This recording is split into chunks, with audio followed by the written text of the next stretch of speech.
Alright, what's going on guys? Welcome back to another What Works For Me video. Today we're going to be running through one of these rigs, land-based snapper rigs. Hope you enjoy this one. Don't forget to like the vid and please consider subscribing if you're enjoying these videos. Let's get straight into it. Probably one of my favourite fish to chase land-based from the beach. Specifically, there's a few things that I look for when I'm down the beach, but I'll run through that in another video.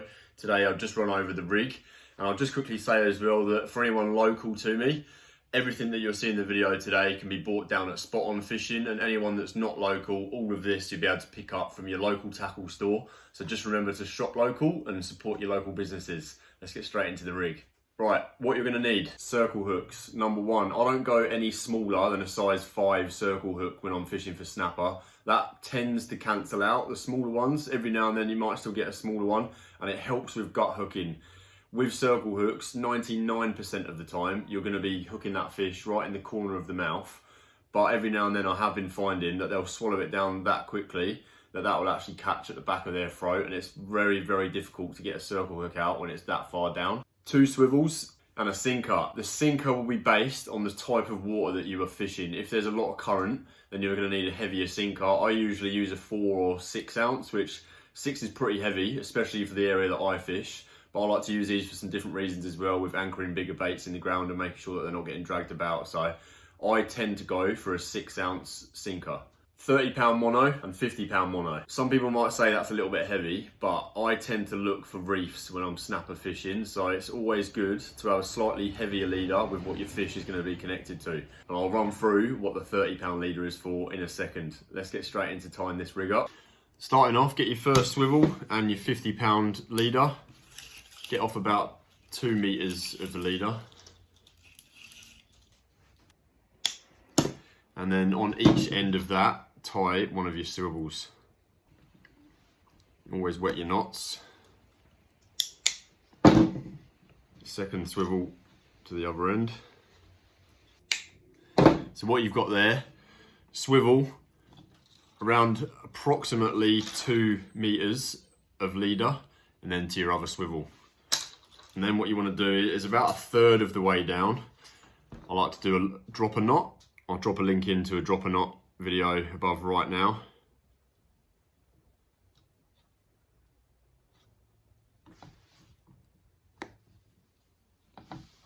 The end that your drop a knot is furthest away from is where you want to tie your second bit of leader to. Cut yourself off about 1 foot of 30 pound leader.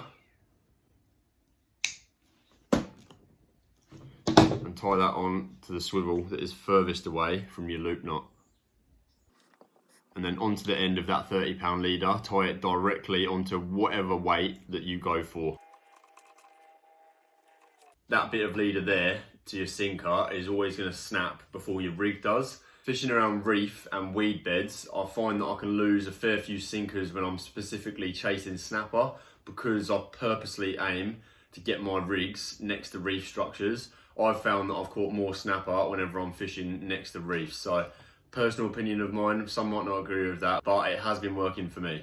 This has saved me. I've probably only started doing a bit of sacrificial leader in the past year, and it has saved me some heartbreak. So I really do recommend attaching a bit of sacrificial leader to your sinkers. All right, hooks. Circle hooks. I absolutely love using circle hooks. I don't really use anything else now when I'm surf fishing, just because they get that perfect corner of the mouth hook up. So I highly recommend circle hooks. Let's get into how I tie these. I like to either run a single or a double circle hook for when I'm snapper fishing. So I'll grab myself off some more of the 50 pound. Usually do about 1 foot. And just feed that on. I always like to snell my hooks and try and face the leader, so the leader is facing inwards towards the hook, and that way you just get a slightly better hook up rate.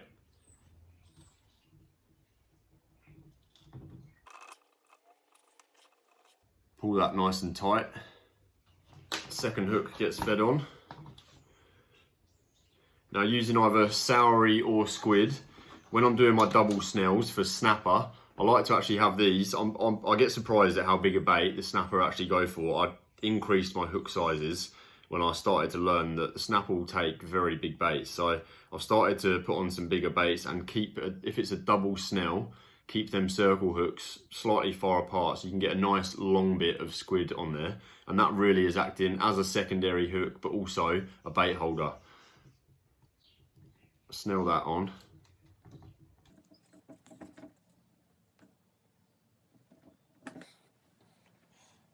And then just a loop knot at the top.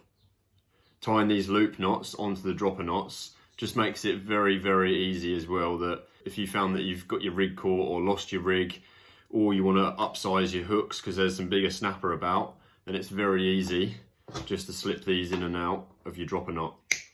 So you've got your double snell, that gets fed into the dropper knot.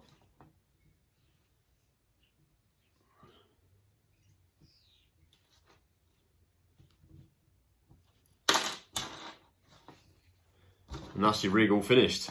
And that is it, easy as that. You can do one of these down the beach. I tend to have a couple of these made up ready whilst I'm down the beach because I do lose a rig or two. And I feel like I'm in the right areas if I'm losing some of my sinkers, because the snapper hang around the reefs, or certainly do where I fish.